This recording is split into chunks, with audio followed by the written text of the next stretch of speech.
So let's call the meeting to order at 5:30. This is the Taxation Aid Committee, Monday, October 7th. I think before we do anything, it's a little bit out of order, but we don't have a chairperson right now. So because Andrew was the chairperson the last time we met, and he's moved on to, well, not greener pastures, but at least a different town. So, and I hope he's doing well. So the chairperson should be, either Dan or Eric. Any thoughts? Well, I'm a rookie here. I don't mind doing it, but I need to come up to speed. Okay. A little bit. I don't know if. Yeah, I guess I don't know if we've talked about this yet. Like the extra responsibility of it with what Andrew did. Yeah. But I mean, I'd be happy to do it. I just like a lot of the procedural stuff and all that. I'm not an expert at like Andrew seems to be. So. Yeah, I can help you through it. Okay. It's really just the chairperson really just guides the meeting. Yeah. And leads it, opens it like I just did. Yeah. You just call it to order, recognize people if they need to talk. If we have a Zoom meeting, it will not be you most likely being the person handling the waiting room and stuff like that, letting people in and whatnot. Okay. You're really just steering the meeting. Okay. All right. So could somebody make a motion to have Dan Hickson be the chairperson? I'll make a motion to have Dan Hickson as our chairperson. Okay. Second that. There we go. And all in favor? Aye. Aye. Aye. Aye. All right. Then, if you want, I'll just keep steering. You can either take over, or you can just I'm not a master. I've never chaired a committee. You're better at this than I am. So. But the reason that we have the chairman of the Board of Assessors and the treasurer on this committee is to really help from the inside of the town hall, because we know the workings, we know the exemption programs, we know the taxes, and that's what this committee is all set up to do. Originally, it was set up, just to make sure that you have a good background, originally it was set up, it's a local acceptance bylaw. The town accepts this provision of the law that says you can accept donations to do this. We accept the donations, we put them in a special fund. Ordinarily, the town of Easton would probably get in between $5,000 and $10,000 a year in donations. We would accept applications from people and then distribute that money as we see fit to people who meet the criteria. COVID came along, and after COVID came the American Rescue Plan. The American Rescue Plan injected millions of dollars into the town of Easton through the counties, and those millions of dollars have to be spent for specific purposes. One of those purposes is direct assistance to people adversely and abnormally impacted by COVID. And the senior and disabled community, it is believed that they had suffered more so than other people. And so this committee became a good vehicle to distribute ARPA funds to people who met our requirements. And the town earmarked, it was $250,000 over 3 years to be used for this purpose. So that's a significant difference between, what we would normally get. And although the ARPA funds are drying up, and although the county is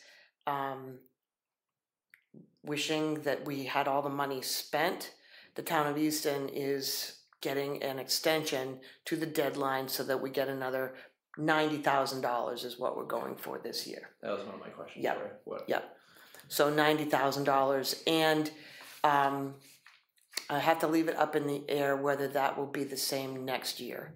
The rules are evolving sort of as we go, and but for this year, $90,000. So and then if my memory serves me correct, we had 100 the last few years. Correct. But we ended up spending about 90. We spent a little bit, almost 90 last year, almost 100 last year between the two rounds. Yep. As a matter of fact, between the two rounds, I believe it was Okay. 100. The year before that, it was about 90. Yeah, okay. And the year before that, we only had $50,000 to spend, and I think we spent it. So, and the amount of the award has been historically $1,400, a maximum of $1,400, because that number came from the federal government and what the federal government viewed as appropriate for direct assistance in those payments that the government made to almost everybody were $1,400, because that was like a magic number, and so we adopted $1,400. So that's sort of like a quick background. So now we get to the point where we run one round per year, ideally, per fiscal year, remembering that our fiscal year runs July to June. The fall is a good time to get this stuff together, because we can make the awards and I can get them on people's tax bills before the February payments are due. And that is handy for them to be able to do that. Unfortunately, we do have about 100 people who are really anxious to get this. So I have no doubt that as soon as I send these applications out, we're going to get them all right back, and we're not going to have any problem spending $90,000. So yeah, it sounds like you have to turn people away. Well, you either turn them away or you reduce the $1,400. You don't have to do $1,400. Okay. If it turns out that we only have enough money to give people $1,200, then that's it. I think the town would believe that it's more important to give a slightly smaller amount to more people, rather than maintain the $1,400. You know, in my time doing this the last couple of years, we haven't we've been able to give $1,400, the full $1,400 to everyone that qualified for the program. So we haven't had to make those decisions in the last few years. Nope. I think that time is coming, and that will be very sad, because there's a lot of people who are kind of used to it now, and it's going to be like, you know, we have enough to make, 5 awards or something. Yeah. Like that. It's going to be a little bit harder. So, but anyways, all right. So let's, if we can approve the minutes from 6/24 that were sent around earlier. Did you guys get them? I did, yep. Did everybody? And did we look at them? I did look at them. They seemed okay. This is the first time I ever did an executive one, so I was like... Yeah, but I think it has it's all the right format and everything. So that looks good. So do we have a motion to accept those minutes from 6/24? Now, there was the regular minutes and the executive minutes. So let's accept the regular minutes first. That was moved, and we need a second. I'll second. Dan seconds. And all in favor? Aye. Aye.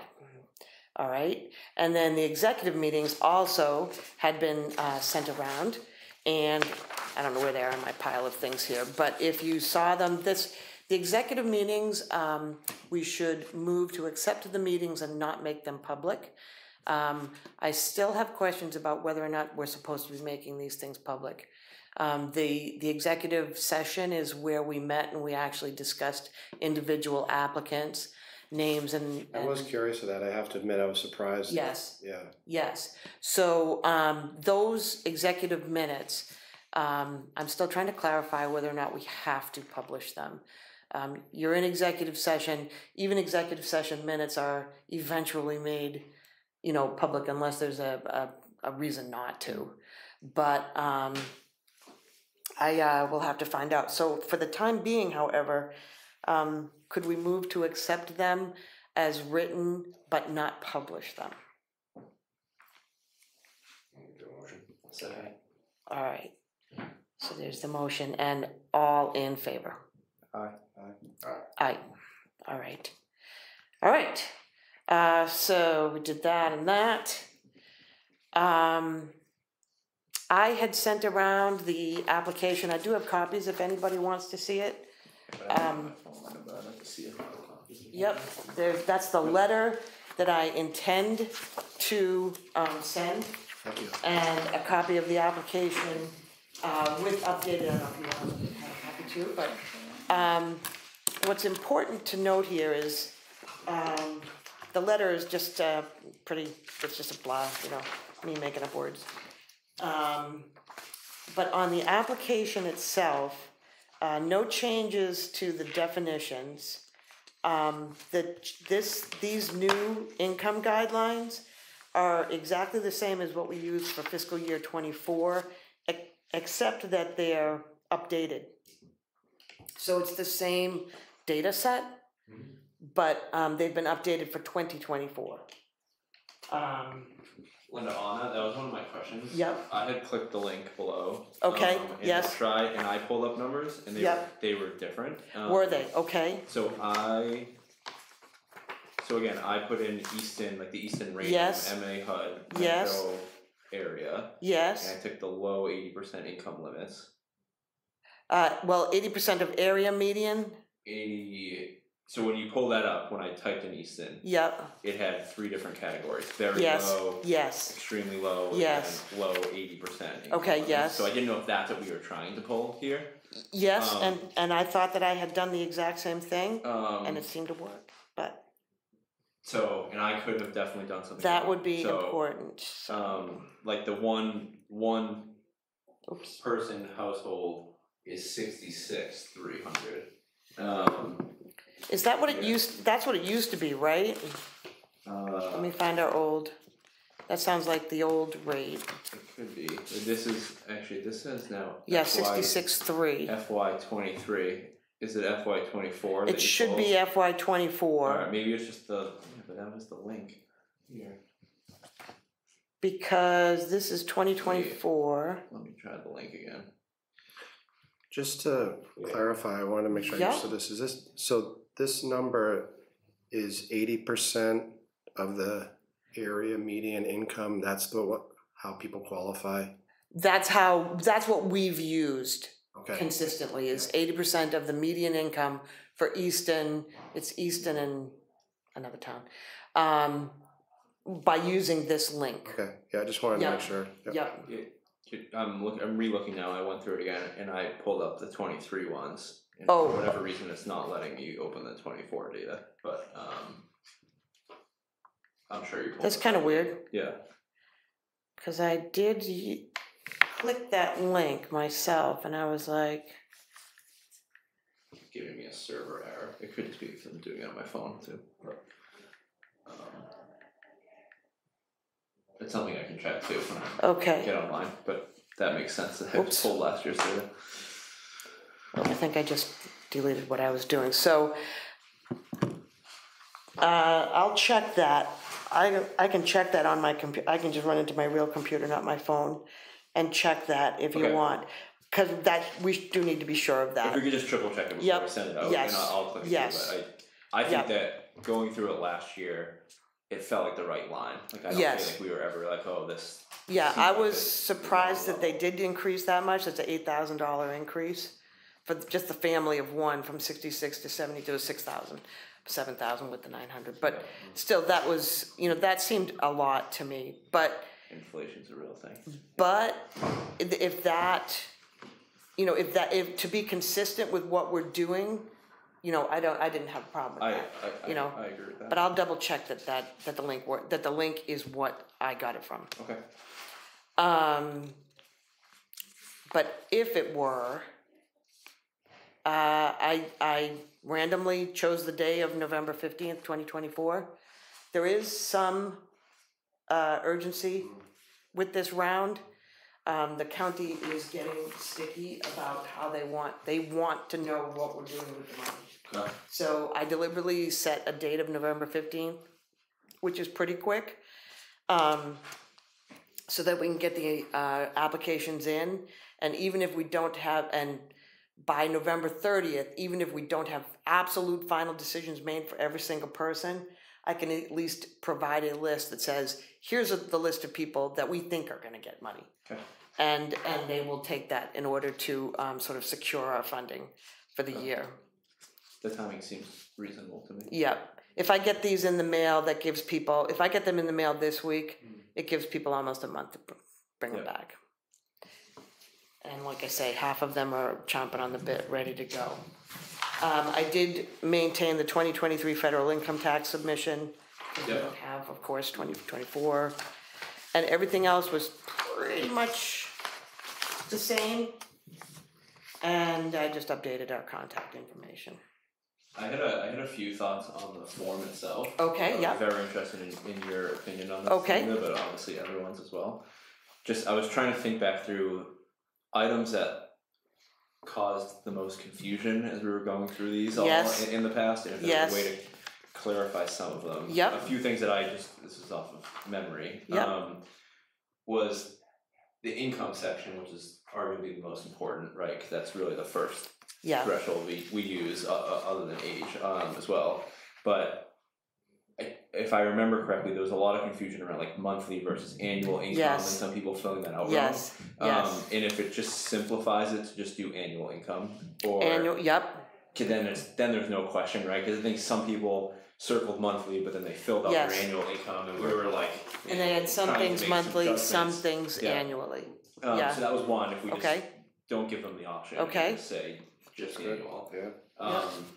And then the other thing that I remember asking this question to Andrew and yourself in the past, but where we asked for some of their assets and their expense information until like we didn't really use any of that in Correct. the past, and I couldn't remember the reason why we had asked for it, and if we don't feel like we need it anymore, it just kind of helps the residents filling it out. It just makes it simpler for them. yep.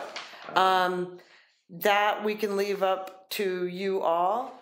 The reason that we had it there is because when there does come a point in time when there is limited resources, the amount of money a person has in savings, not their expenses really, because the expenses, I agree, the expenses is like a bridge too far. Yeah. It's kind of like if you make $10,000 a year, you're spending $10,000 a year, you know, and the people will be like, well, I've come up with, $500. And I'm like, do you have savings? No, I have no savings. So you're spending everything you get. Yeah. So make it work.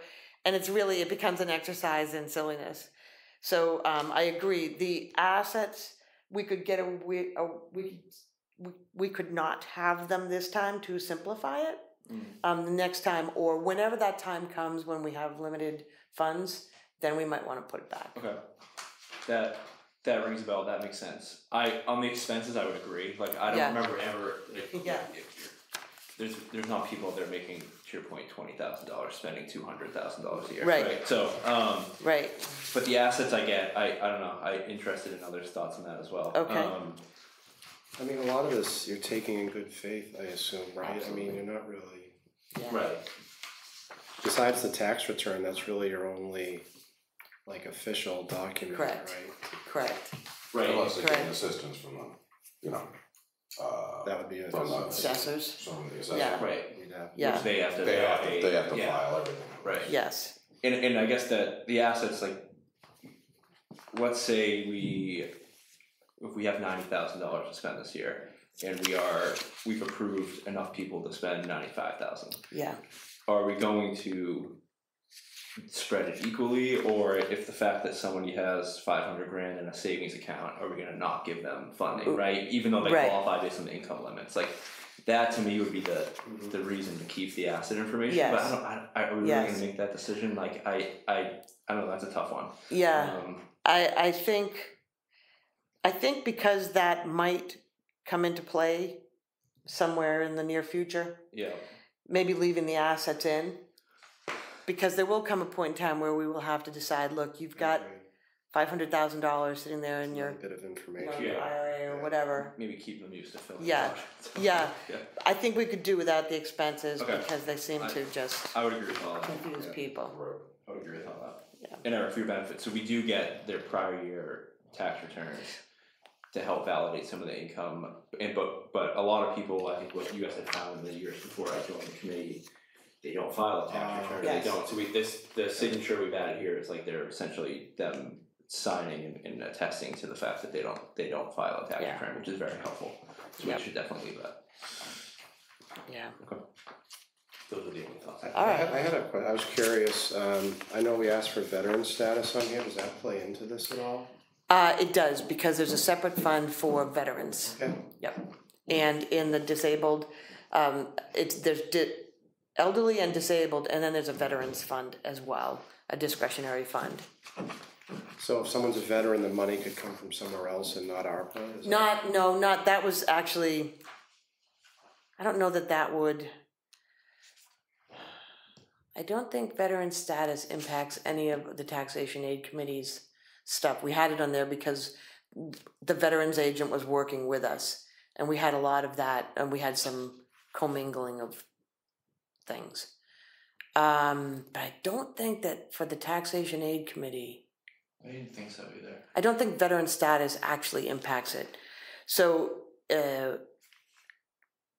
oh, I see. Yeah, we could take that out. I would propose we do if it doesn't impact. That was my point. I wasn't sure. I just wanted to ask. To give people false hope. Yep. Is there anything to that, Linda? I read one other thing. I know you spend a lot of time validating the titles and who owns the properties. I didn't know if there was any other questions that maybe you could think through that would make your life easier going through that. Yeah. You have to do No. Because that's a lot of stuff. So many of the people that apply have deceased spouses, and they have never updated the deed, or maybe it's not gone through probate or whatever, and so the spouse's name is still on the tax bill. I just take note of that. There's no reason why they would note that. They would not know. Okay, yeah, that's what I figured. It's probably and I'm good. There is a couple new people I've noticed that I'm going to send applications to, who I already know. There's another person named on the tax bill, and I'm going to need to find out who that is. A living will. A living will, or a divorce situation, and those always we've had difficulty with them before. There's been a couple life estates, and it gets a little bit hard because the person getting the benefit might not necessarily be like financially independent. There might be other children, or That's tricky. it does get a little tricky, but me looking at the tax bills ahead of time just sort of rises it to the top, and we just put a little flag out. Okay. All right, so I can make those changes, take out the veteran, make the gross income only annual, take out the expenses. Sounds great. And that looks good, and double check those numbers. Double check those numbers. That's great. So I don't think that we technically have to take a vote on accepting any of the changes. It's just a document. I don't know for sure. But if everybody's okay with that, if I have time before I leave, my watch died. Yeah, I've got some time here. I'll just run into my office and double check that link. And then, all right, so I can do that. The timeline for receiving and processing applications, I'll get them in the mail this week, I hope, assuming that these dollar amounts are okay. We'll receive them by the 15th. We should meet again, like at the end of November or beginning of December. Who's going to bring the Thanksgiving dinner? Yeah. Last time we did this, we did have to meet twice, maybe even 3 times to get through all the applications. Too, but a lot. But there's a lot that are going to reapply, and I'll get when I get a better deal on, eyes on them.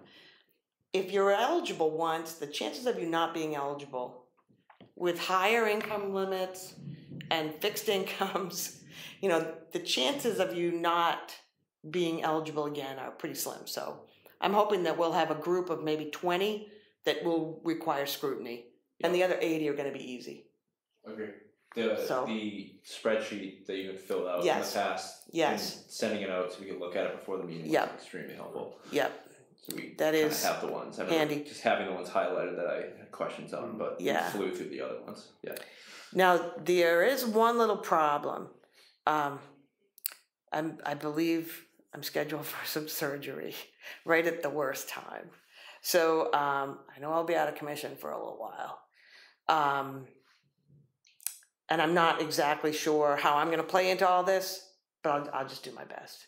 Okay. And I'll be like in the background pushing myself because I know that the ARPA funding sort of depends upon it. So, but I might need to reach out to anybody else who can put some information together.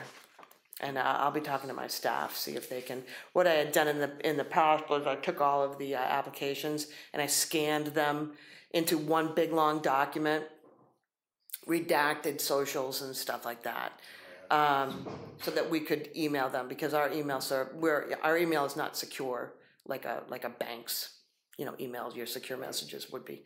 It's not secure like that, so I redact really critical information, and then I just emailed them around, and that seemed to work. And then I summarized everything on a spreadsheet so that we could just kind of zip through it. That's great. So, but that might be good. And I don't know if you'd have time to help out with that. I don't know what your schedule is like. For November? Otherwise, yeah. November's a hot mess. Yeah, it is. Okay, all right. That's okay. But we'll figure it out. But just FYI. If it's like through the computer, I can take my computer. Okay, yep, and it might be. Yep, it might be. So, but I'm really aiming to get this done by the end of December so that we can. I was gonna say, so do we want to plan on meeting maybe like Monday the 2nd of December? Yep, that sounds good to me. Oh, you do that. I just, if I have a classification hearing, Yep. I won't be able to. Yep. Okay. All right. So 12/2. Because that's the Monday after Thanksgiving, right? Yep. I think Thanksgiving's late this year. Yeah, Thanksgiving is late. It's the 28th. Yep. Yeah, I'm just not sure on when our classification hearing is gonna be held, until we get the DOR approved. Yeah, I'm not sure even for. You mean? Do you sit on another board of assessors? No, I'm thinking of the other assessor. No, he's on. Raymond? Maybe. He's on the zoning, building. All right. Okay. Planning and zoning. Okay. So, but in any event, so yeah, 12/2 would be a good start. Okay. And we can at least, what I'm looking for, is just by that time I will have already responded to the finance director with, here's a list of people, here's a list of applications. Well, I hope I'm going to be able to. Here's a list of applications, and these are the people that we think are going to be eligible. And then it's just a question. I think that I'll way overdo it, and then if not everybody is eligible, that's fine. Okay. But the most important thing is to secure the money, and the county is looking for direction. That's good. So, and then we did discuss how much funding might be available. If it's at all interesting, just to give you an idea of the difference between ARPA and no ARPA money, we have right now about $13,500 if we had no ARPA money at all. Bearing in mind that for the past 2 years we haven't used any of our money, but that's like that's the caliber of the money that we get over a couple years. $13,000. It's not an awful lot. We're gonna have a hard time. And people come to expect this. Yes, they do. Yes, they do. It's too bad. Yeah. Yeah. So I have a whole crew of people who are like, when am I gonna get the next thing? And it's like, you need to start slowing down something, because this isn't gonna go on forever. So, all right. Let me just run into my office and let me just see if I can grab you this. don't even need to do it now. I'm sure it's correct. I'd be something to triple check before we send it out. Yeah. Let me just do that. Give me 2 seconds if you don't mind.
can't believe I forgot that I printed this out. I did just try it, and you do get that page not found message. Yeah, well, it must be. It must be not. But I did. Oh, right here. If you find your way around, it says show me the fiscal year 24 rates, and you click it and it says page not found. But if you go down below that, it says show me this, that, and the other thing, and you select Easton Rainham, and you click into it, and it gives you the whole thing. Okay. Yeah, So I'm confident that is that these are the updated ones for 2024. I would agree. Okay. So I'll get these in the mail with the changes. If it's all right, you want to just take a quick vote to say, yeah, let's do this letter and this,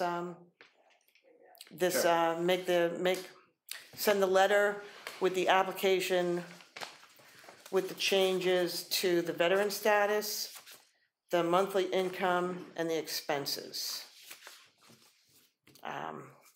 Let's just take a quick, if we somebody can move to vote on that.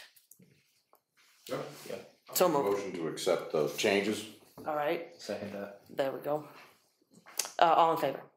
Aye. I'm, of course, forgetting the discussion part of that. Technically, you're supposed to say any discussion.